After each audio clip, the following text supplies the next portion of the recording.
Bonjour à toi mon frère, bonjour à toi ma soeur, j'espère que vous allez bien. Ici votre frère l'Afro-Canadien. Aujourd'hui, on va parler des moments difficiles. Je sais que présentement, toi qui m'écoutes, tu passes des moments très difficiles. Et à cause de la fierté, à cause du fait que tu n'as pas forcément envie d'exposer ces situations-là, tu es quand même souriant, tu es quand même souriante à l'extérieur. Mais dans le fond, tu cries, tu souffres. Pourquoi? Parce que tu ne trouves pas une solution à ton problème. La seule chose que je peux déjà te dire, pour commencer, c'est que tu n'es pas le seul, tu n'es pas la seule dans cette situation. Tu n'es pas le seul, tu n'es pas la seule. Moi, je te le dis. Moi aussi, je passe aussi des moments difficiles. Peut-être que ce n'est pas comme pour toi. Mais pour toi, là aussi, j'ai vécu ça. J'ai aussi passé des moments de terreur, de difficultés terribles, extrêmes. Il m'est arrivé parfois que le frigo était vide. Il m'est arrivé parfois à me poser la question de comment je vais faire pour payer le loyer. Les traites de la voiture. Comment je vais nourrir l'enfance. Tout ça aussi, ça m'est arrivé. Ok? Ce n'est pas parce qu'aujourd'hui, j'arrive à payer le minimum de la maison que je ne reconnais pas les moments que j'ai passés. J'ai passé aussi des moments difficiles. Raison pour laquelle je peux te parler aujourd'hui. Ok? Ok, pour toutes les personnes qui aimeraient me parler, ok, si tu vois que mes vidéos te touchent, que tu aimerais discuter avec moi et que tu voudrais avoir mon avis sur quelque chose, tu peux m'écrire, me texter 514-247-1737 ou tu m'écris sur le courriel lafrocanadien@gmail.com. Ça me fait vraiment plaisir de discuter avec toi. Vraiment, je vais discuter et tu payes ce que tu veux payer. Je ne vais pas mettre un montant pour dire que, oh, tu peux. Non, non. Ce que ton cœur te dit, tu donnes. Et ça me ferait plaisir parce que c'est ça comment dire, ça m'apporte des encouragements. Ça me permet de pouvoir payer certaines choses pour pouvoir continuer les vidéos que je fais en fait. Ok? Voilà. Donc, aujourd'hui, on va parler. Je veux encourager la majeure partie des frères et de sœurs dans la communauté afro-caribéenne et d'autres communautés qui m'écoutent à surmonter les moments difficiles. Et je vais prendre certains points juste pour que la façon de se comporter quand tu traverses des moments difficiles. Que tu sois au Québec, au Canada, ou que tu sois partout ailleurs, en fait, dans le monde. Ok? La première des choses, particulièrement en Occident, fais tout pour ne pas rester seul parce que la dépression te guette. Quand tu passes des moments difficiles, moi c'est l'erreur que je faisais avant. J'essayais de m'enfermer pour pouvoir rester dans ma bulle. L'erreur à faire, c'est de rester dans ton coin. Non.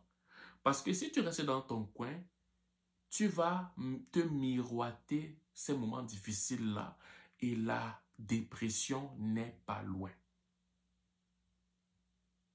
Si tu as une église, tu peux aller à l'église.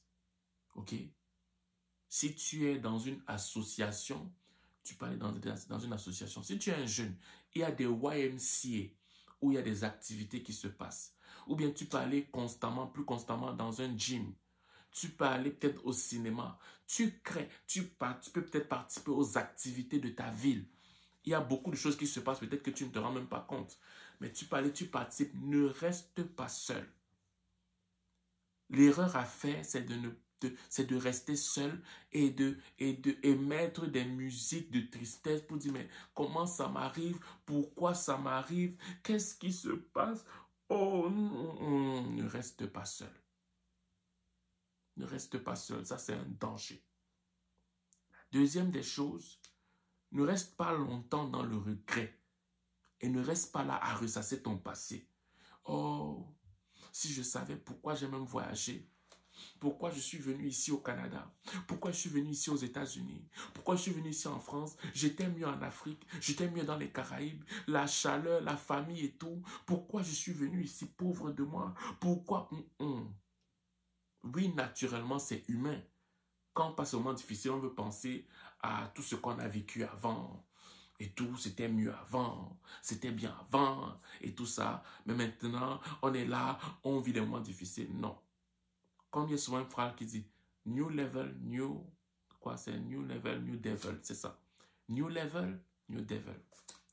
Chaque niveau de ta vie où tu es passé à l'étape supérieure, tu vas toujours rencontrer des difficultés. Si tu passes à un niveau supérieur et qu'il n'y a pas de difficulté que tu rencontres, pose-toi la question. Parce que la nature va te poser des questions. Écoute-moi. Il faut que tu m'écoutes pour que tu comprennes que tu ne peux pas ressasser ton passé. Tu ne peux pas demeurer dans cette phase de moments difficiles. Chaque fois qu'un homme veut passer à un niveau supérieur, la nature va lui poser des questions. La nature va se lever contre lui. Les démons vont se lever contre lui. Toutes les choses vont se lever contre lui. Pourquoi? Parce que tu es une destinée qui veut s'accomplir. Tu vas aller à une autre étape de ta vie. Donc, c'est normal. C'est très normal que lorsque tu vas aller à un niveau supérieur de ta vie, que les difficultés te rencontrent. Les difficultés te posent des questions. Est-ce que tu es légitime? Est-ce que tu es juste de passer à ce niveau supérieur? Maintenant, c'est à toi, au travers de ton comportement, de dire oui. Parce que le oui est fonction de la façon dont tu te comportes par rapport aux moments difficiles. Je recommence. Le oui est la réponse que tu donnes au travers de ton comportement dans les moments difficiles. C'est aussi simple que ça. C'est aussi simple que ça. Si tu dis non, tu vas rester dans ces moments difficiles-là. Je te dis la vérité. Et le non dans le monde spirituel, c'est ta façon de te comporter de façon défaitiste. Le oui dans le monde spirituel, c'est ta façon de te comporter en te disant que malgré que les moments difficiles sont là, que ça me regarde, ça me confronte, je refuse de baisser les yeux. Je confronte aussi ces moments difficiles et je regarde à Dieu qui est le pourvoyeur. C'est lui seul qui peut permettre à ce que la situation se décante. Ne reste pas dans les pleurs. Ne reste pas à ressasser le passé. Ne reste pas dans le regret. Regarde au ciel.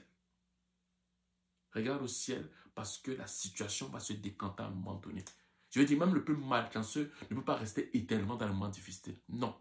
Si le plus malchanceux, ok, le soleil un jour se lève dans sa vie, à combien de forte raison, toi qui es une personne favorisée? À combien de forte raison une personne comme toi qui est favorisée? Ok, donc ne reste pas dans ça. Ne reste pas dans ça. Le troisième point. Une des choses à faire, à ne pas faire, je veux dire, quand tu as un moment difficile, c'est de revoir ta vie au rabais. Parce que parfois, quand tu as un moment difficile, tu peux te dire que finalement, mon rêve était un peu trop gros. Fais pas ça. Ne fais pas ça. Ah non, comme c'est trop dur, par conséquent, je vais peut-être revoir mes objectifs, mes ambitions. Peut-être que c'était trop gros. Non. Tu gardes le gap. Peut-être que ça va prendre plus de temps. Peut-être que tu dois encore plus te former pour atteindre tes objectifs. Peut-être que tu n'as pas peut-être compris comment ça se passe. Mais tu ne peux pas diluer la qualité de ta destinée à cause des moments difficiles. Ne fais jamais cette erreur. Ne dilue pas la qualité. Écoute-moi. Ne dilue pas la qualité, ok, de ta destinée, de ton rêve, de tes objectifs à cause des moments difficiles. Ne fais pas ça, parce que tu vas regretter. Voilà. Et le dernier point, c'est que après avoir tout fait pour ne pas rester seul, après avoir tout fait pour ne pas rester dans les regrets, pour ne pas rester à ressasser son passé, après avoir tout fait pour ne pas diluer ton avenir, malgré que ce soit difficile complètement, malgré le fait que tu ne vois pas d'issue, Maintenant, tu demandes à Dieu de te montrer, comme je dis toujours, la petite porte où ta solution va sortir dans ta vie. Écoute, dans tout moment difficile, il y a toujours une petite porte qui est là pour te donner la solution. Une petite porte que tu n'avais pas vue, que tu n'avais pas imaginé, qui va sortir pour te donner la solution. Et c'est seulement Dieu qui apporte ça dans la vie d'un homme. Que tu crois en Dieu, que tu ne crois pas, c'est Dieu qui apporte ça dans la vie d'un homme. Parce que sur cette terre, c'est le chaos. Ok? Et il n'est pas avantageux pour la terre que ta lumière brille. Parce que les ténèbres ont rempli la terre. Pour toi, pour que la lumière, que malgré le fait qu'il y a des ténèbres, que ta lumière brille, ce n'est qu'une intervention divine. Que tu le veux ou pas. Que tu sois conscient de ça ou pas. C'est un fait. Donc, demande à Dieu que Seigneur, dans tous ces moments difficiles-là, quelle est la petite porte par laquelle la solution va sortir. Si tu es calme dans ton âme, si tu écoutes ton esprit, tu vas voir que tu auras la solution à ton problème. Mais il faut que les eaux de ta vie intérieure, de ton cœur, soient calmes. Si ce n'est pas calme, tu ne pourras pas entendre la voix de Dieu. Tu ne pourras pas entendre l'idée que Dieu te véhicule. Tu ne pourras pas l'entendre. Pourquoi? Parce que tout en toi encore bascule. Tout en toi encore bouscule. Tout en toi encore en train de secouer en fait. Est-ce que tu me comprends? Voilà. En fait, c'était ça que je vais te donner comme conseil. J'espère que ça va t'aider. Si tu veux discuter avec moi, tu peux m'appeler au 514-247-1737. Tu me textes, ok? On va prendre rendez-vous ensemble, on va discuter. Comme je le dis toujours, tu donnes le montant que tu veux. Je ne t'impose pas un montant, ok? Et, ou sinon, tu peux m'écrire sur lafocanada@gmail.com et ça va me faire plaisir de pouvoir discuter avec toi, en fait. Voilà. Je te souhaite de passer une excellente journée ou une excellente soirée, dépendamment du lieu où tu m'écoutes. Ciao.